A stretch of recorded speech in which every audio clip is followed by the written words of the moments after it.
আসসালামু আলাইকুম ওরহমতুল্লাহি ওবরাকাতু।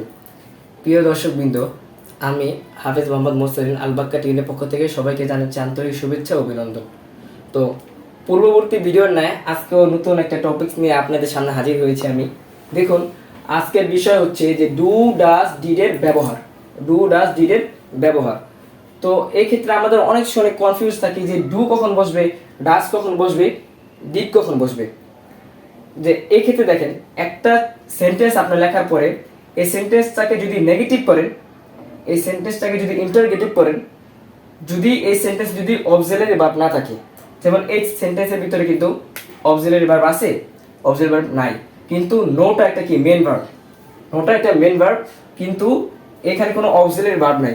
যদি অক্সিলারি ভার্ব না থাকে তখন ইন্টারগেটিভ করার ক্ষেত্রে আপনার ডু অথবা ডাজ অথবা ডিড আনতে হবে।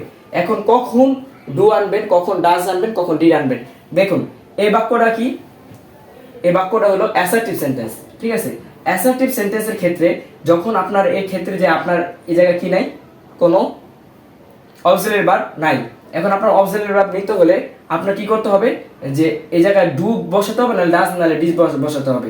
তো আমি এখানে ডু বসাইছি, কারণ ডু কখন বসে, ডু বসে হলো ফার্স্ট পারসন এবং সেকেন্ড পারসন সিঙ্গুলার ক্ষেত্রে ডু বসে। যদি এখানে যদি থার্ড পারসন সিঙ্গুলার যদি নাম থাকতো, যে কোনো একজন নাম থাকতো, বা এই জায়গায় যদি হি থাকতো, সি থাকতো, তখন এই জায়গায় কিন্তু ডাজ হতো, কারণ হি সি তারপর যে কোনো মানুষের নাম, এটা কি থার্ড পারসন সিঙ্গুলার নাম্বার। আর থার্ড পারসন সিঙ্গুলার নাম্বারের ক্ষেত্রে কি বসে, ডাজ বসে। যেহেতু এখানে সেকেন্ড পারসন সিঙ্গুলার নাম্বার আছে, সেক্ষেত্রে আমরা ডু ব্যবহার করছি।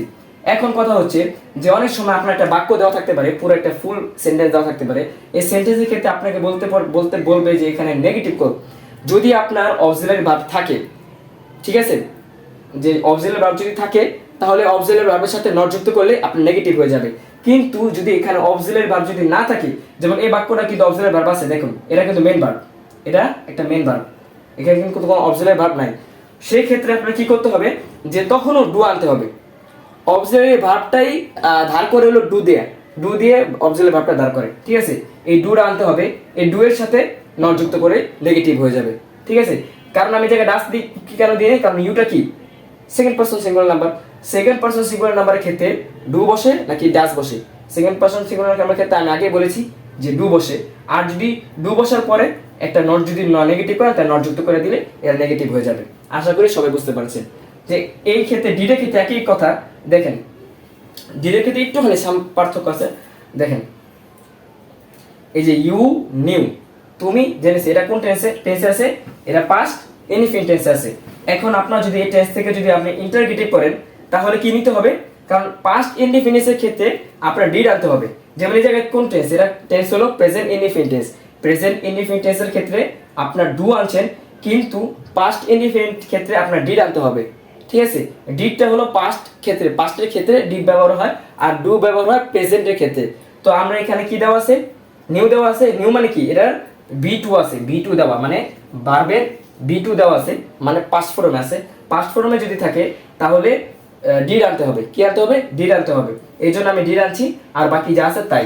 আর এই ক্ষেত্রে আপনার অনেক সময় প্রশ্ন থাকতে পারে যে এই জায়গার ভিতরে দেওয়া আছে নিউ, নিউ হলো বি2 দেওয়া আছে, কিন্তু আপনার এখানে কি দিয়েছেন হলো নো। সবসময় মনে রাখবেন, যদি প্রথমেই আপনার ডিড ব্যবহার করে ফেলেন, পরবর্তীর ভার্বটা বেস ফর্ম হয়, পরবর্তী ভার্বটার বেস ফর্ম হয়। যেমন এটাকে যখন আমি ইন্টারগেটিভ করছি, তখন আমরা কিন্তু ডিড আনছি, কারণ এরা কোন টেন্সে আছে, পাস্টে আছে। পাস্টে থাকার কারণে কি আনতে হবে, ডিড আনতে হবে। ডিড আনার পরে ইউটা সাবজেক্ট আনলাম, এই সাবজেক্ট আনলাম, আনার পরে এই যে নো, এই নো দিলাম, এটা কিন্তু নিউ দেওয়া আছে, কারণ এখানে আমরা ডিড ব্যবহার করে ফেলেছি। ডিড ব্যবহার করার কারণে এটা পাস্ট যেহেতু ব্যবহার করে ফেলেছি, তো এই জন্য এই জায়গায় পাস্ট ব্যবহার করা যাবে না, এই জায়গায় ভার্বের বেস ফর্ম বসাতে হবে। আশা করি সবাই বুঝতে পেরেছেন। যেমন ইন্টারগেটিভ করার ক্ষেত্রে যে কায়দা, যেমন আপনার নেগেটিভ করার ক্ষেত্রে একই রুলস, যে আপনি দেখেন ইউ নিউ দেওয়া আছে, ইউ নিউ তুমি জেনেছিলে বা তোমরা জেনেছিলে। ঠিক আছে, এই ক্ষেত্রে দেখেন যে ইন্টারগেটিভ নেগেটিভ করার ক্ষেত্রে আপনার সাবজেক্টটা আনছেন, কারণ ইন্টারগেটিভ করার ক্ষেত্রে কিন্তু আপনার অক্সিলারি ভার্ব আগে আনতে হয়। যেহেতু অক্সিলারি ভার্ব এই জায়গায় নাই, সেহেতু আপনার ডিড ব্যবহার করছেন।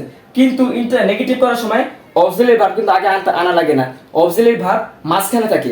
এই জন্য আপনার অক্সিলারি ভার্ব যেহেতু এই জায়গায় মাঝখানে নাই, সেই ক্ষেত্রে আপনার আমরা ডিড আনলাম, আর যেহেতু আমরা নেগেটিভ করতে গেছি, এর জন্য নট যুক্ত করে দিলাম, did not, you did not know. আর যেহেতু আমি আগেই বলেছিলাম যে ডিড থাকলে পরবর্তী ভার্বের বেস ফর্ম হয়, এই জন্য ডিডের থাকার কারণে পরবর্তী ভার্বের বেস ফর্ম হয়েছে। এই জায়গায় ডিড থাকার কারণে পরবর্তী ভার্বের বেস ফর্ম হয়েছে, এর ডিড থাকার কারণে পরবর্তী ভার্বের বেস ফর্ম হয়েছে।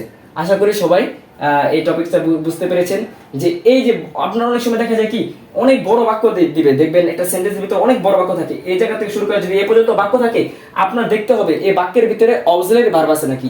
যদি অক্সিলারি ভার্ব থাকে তাহলে অক্সিলারি ভার্বের সাথে নট যুক্ত করে দিবেন। আর যদি অক্সিলারি ভার্ব না থাকে তাহলে কি করতে হবে, আপনার অক্সিলারি ভার্বটা ধার করতে হবে। ধার করতে হবে কিভাবে, এই যে অনেক সময় আমাদের টাকা না থাকলে কি করি, বড় ভাই থেকে ধার নিই, ছোট ভাই থেকে ধার নিই, 5 টাকা 10 টাকা নিই না। ঠিক ক্ষেত্রে এরকম ক্ষেত্রে যে আমরা অক্সিলারি ভার্ব যদি না থাকে, নেগেটিভ বা ইন্টারগেটিভ করার ক্ষেত্রে আমরা এইগুলো থেকে ধার নিব। ঠিক আছে, এরা ধার অক্সিলারি, ধার করা অক্সিলারি ভার্ব। ঠিক আছে, এই অক্সিলারি ভার্ব থেকে আমরা ধার করে নিব। নেওয়ার পরে যদি ওরা কি কেস হয়, পাস্ট টেন্স হয় তাহলে ডিড বসাবো, আর যদি কি প্রেজেন্ট টেন্স হয় তাহলে কি বসাবো, ডু বা ডাজ বসাবো। আর ডু ডাজ কখন বসাবো, ডু বসাবো হলো সেকেন্ড পারসন অথবা ফার্স্ট পারসনের ক্ষেত্রে, আর ডাজ বসাবো হলো থার্ড পারসনের ক্ষেত্রে। আশা করি সবাই বুঝতে পেরেছেন আমার এই ভিডিওগুলো। আর এই নিত্য নতুন নতুন ভিডিও পেতে আমার চ্যানেলগুলো সাবস্ক্রাইব করে রাখবেন, এবং আপনার আশেপাশে যারা আছে, যে আপনার বন্ধু বান্ধব আছে, সবাইকে আমার এই চ্যানেলটি ছড়িয়ে দিবেন। আর দোয়া করবেন আমার জন্য। সবাই ভালো থাকবেন। আসসালামু আলাইকুম ওয়া রাহমাতুল্লাহি ওয়া বারাকাতুহু।